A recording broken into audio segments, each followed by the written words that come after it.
I'll just bear with us. If everyone just stand and join us in the Pledge of Allegiance.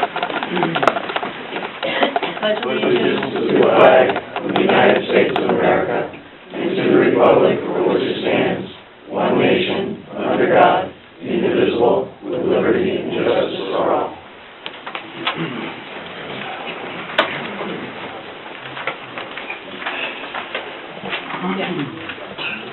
All right, I'm calling to order the special meeting of the Board of Directors of the Bristol Downtown Development Corporation. And I'm just going to take a minute, since we have such a crowd here, and ask all of the directors and our council liaison to introduce themselves. Henry Martin. Gardner Wright.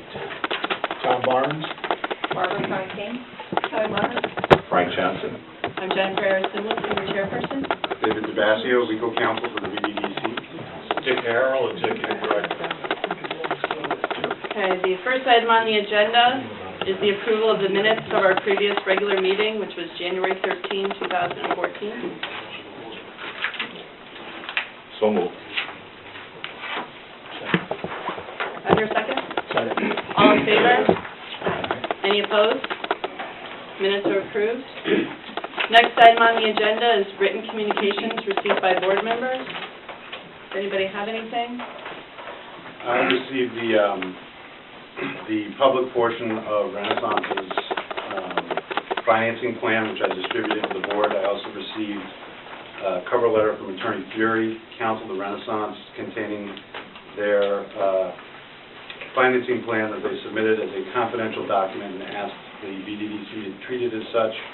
Renaissance themselves, it's my understanding, hand-delivered it to each of the board members Thursday or Friday of last week. I think it was Friday. Is there any board member that did not receive the submission, the confidential submission? For Renaissance, after looking at the submission and speaking with counsel, we've engaged in a process over the past few years, a very public process. We've had a series of public meetings. We've had a lot of public input into the concept plan. We've had a lot of public input into the development across the street. And I think the board would like to ask Renaissance to consider releasing your confidential portion of the proposal to the public. I think I'd like to at least speak to my counsel first, if that's possible. Sure. While Ryan's doing that, I did receive a correspondence just before the meeting started. It's a letter addressed to me from William T. Storch, 13 Oxbow Drive, Bristol, Connecticut, and it says, Madam Chairperson, I have a list of questions I will give you and ask that it be made part of the record of tonight's meeting. I realize that at this time you are somewhat limited as to what can be said, but I hope that there will be another meeting where the public, the taxpayer, can ask more detailed questions and get answers before the issue is voted on. I would ask that the answers be from the city, or at least with the explicit concurrence of the city. If I may, I would like to ask some questions tonight that I think can be answered without breaching any confidentiality at this time. Thank you. Signed, William T. Storch. And appended to it, there's a list of questions. I do have a copy for, I'm not going to read all the questions, is that? We have a copy for the record, and I have a copy for each of the board members.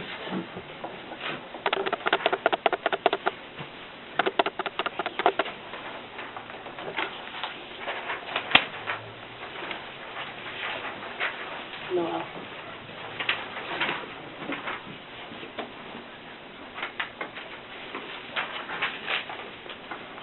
Are there any other written communications received by the board?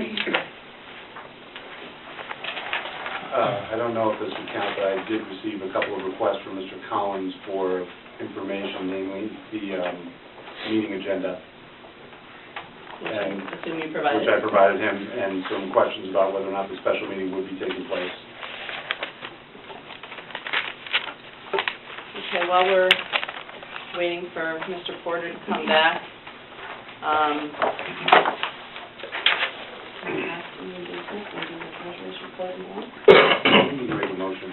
yeah, can I get a motion to move to item 5A on the agenda while we're waiting and handle some of the administrative? Second. All in favor? Aye. Any opposed? Okay, we're going to take up item 5A, which is the treasurer's report and action on pending invoices. Yes. I think You all have a statement from our executive director, which is outlining the invoices we have received since the beginning of the year up till the middle of the month. And for our legal counsel, the total is $5,528.94. But of that, they are going to be reimbursed by Renaissance, a total of $308.94. So we are being billed a net of $5,520, and I would move approval of that amount. Second. All in favor? Aye. Any opposed? Okay, that one's approved. Okay, for Malone and McBroom, again, there were two invoices covering the first 3.5 months of the year, and the total is for $3,360, and I would move approval of that amount. Second. Any discussion? All in favor? Aye. Any opposed? That invoice is approved. Moving to item 5B, Executive Director's Report. I have nothing additional to consider. Then, since Ryan is not back, I guess we will open the meeting to members of the public who wish to be heard on any agenda item, and I believe we have a sign-up sheet. If anyone wants to sign up and hasn't, please do so. I'm the first one on You there. are the first on the list. Yeah. You Come on up, Mayor Storr. read what I was going to open with, and you have the questions. If you want, I can read the questions, or you can read them later, possibly answer them later when you come out of, when you discuss the issue later. You want me to read the questions? I leave that to your discretion if you want them read for the record. Okay. It's only about 10 or 12 questions. Does a submission address only phase 1, or does it address future phases, and will this process be repeated for each phase? Who will vet the financial backers? Is there any city money required as part of financial assurance, and will the city incur any expenses? Does the city have any obligation as part of the submission by the developer, such as parking garage, utilities, roads, drainage, etc.?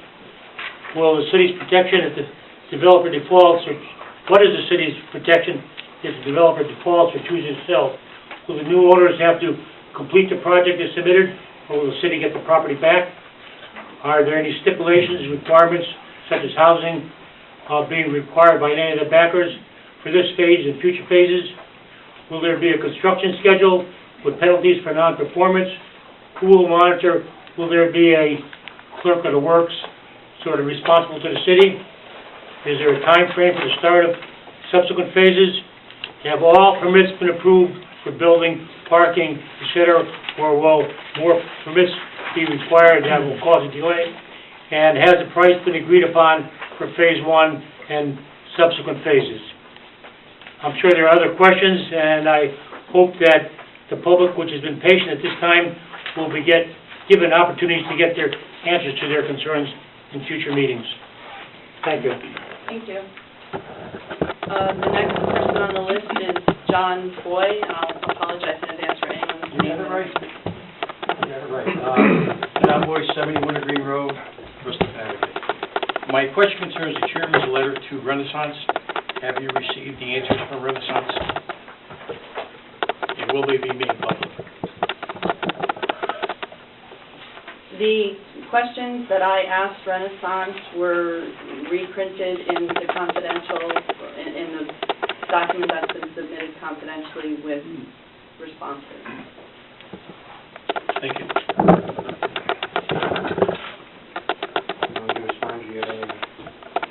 If you're prepared to, or do you want to wait till the end of public comments?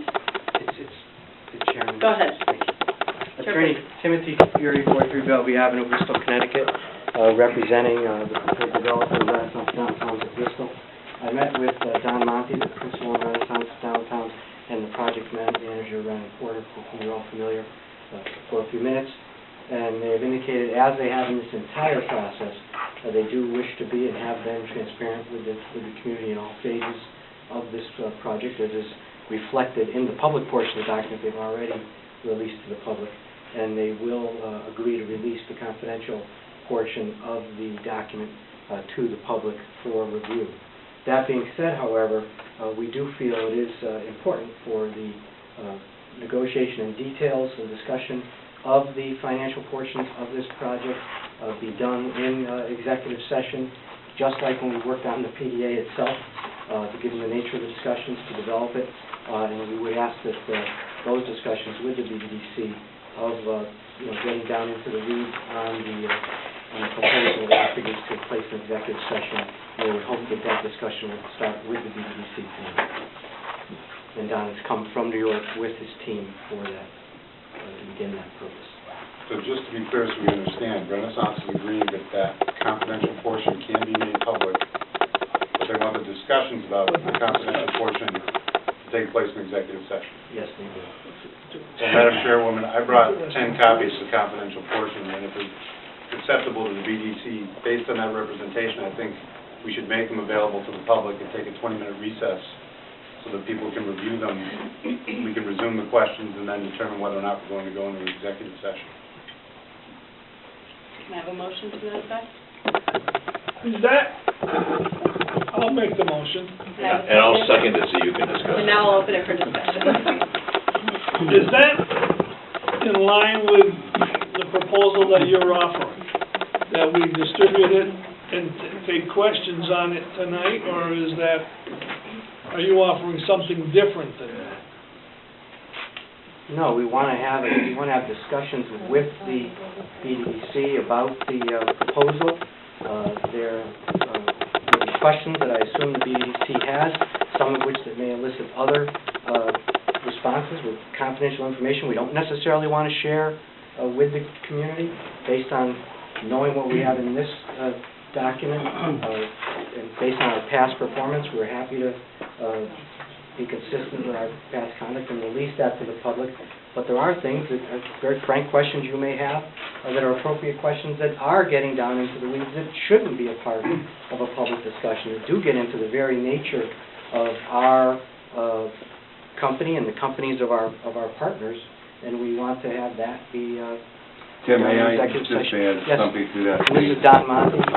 Yes, Chairman, members of the board, I would like to say that I think, from the public standpoint of view, I wouldn't want to be handed a document which is somewhat voluminous, somewhat complicated, has a lot of financial information in it, and then expect to receive questions from the public 20 minutes after receipt of that document. So I would prefer that the public have an opportunity to look the document over. I'll be happy to come back here on a different occasion, And we've actually scheduled a public forum of our own. We'll schedule a public forum of our own on May 19th at Nucci's, which, we think is, or we were hoping would be something that would take place after the BDDC had a chance to review things, after the community had a chance to review things. Now that we've been requested to release the confidential information, the answer is yes. The answer is immediately. If you have 10 copies, if we have any copies with us, if not, I'll send Charlie to the office now. We'll print as many copies as we need to so that everybody leaves here tonight with one. But all I'm asking is that there are certain things that I feel that should be discussed, not necessarily negotiated, but discussed in executive session. And I came up here with that thought and that intent. Certainly it's your call, and I would hope that you would entertain having those discussions, and certainly coming back here. No decision is being made. We're not asking for a decision to be made. What we're asking for is the opportunity to come back here and answer questions that the public may have. Some of those questions, and many of them might be answered in 2 weeks at the meeting in Nucci's, but at least have the opportunity of discussing with all of you. What we sent to you, worked very hard in preparing to get some initial feedback.